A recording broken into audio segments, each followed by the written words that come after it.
ಹೆಸರು ಕಾಳಿಂದ ಮಾಡೋ ದೋಸಕ್ಕೆ ಬೇಕಾಗುವಂಥ ಸಾಮಗ್ರಿಗಳು: ಹೆಸರು ಕಾಳು ಸ್ಪ್ರೌಟ್ಸ್ ಬಂದಿರೋದು,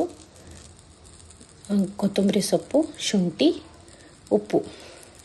ಈಗ ನಾವು ಮಿಕ್ಸಿ ಜಾರಲ್ಲಿ ಶುಂಠಿ, ಕೊತ್ತಂಬರಿ ಸೊಪ್ಪು ಮತ್ತು ಹೆಸರು ಕಾಳನ್ನು ಹಾಕಿ ಚೆನ್ನಾಗಿ ರುಬ್ಕೊಳ್ಳೋಣ. ಉಪ್ಪನ್ನು ಹಾಕ್ಕೊಂಡೆ ರುಬ್ಕೋಬೋದು.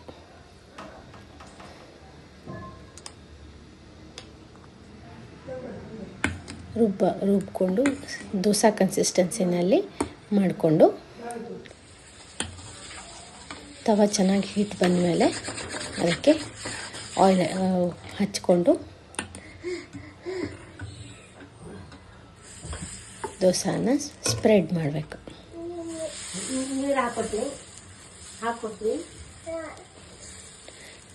ಇದನ್ನು ಸಣ್ಣ ಉರಿನಲ್ಲೇ ಬೇಯಿಸಬೇಕು.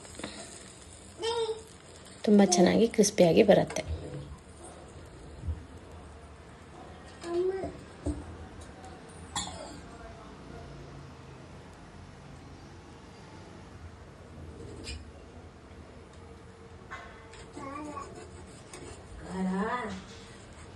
ನೋಡಿ ಎಷ್ಟು ಚೆನ್ನಾಗಿ ಬಂತು ಅಂತ.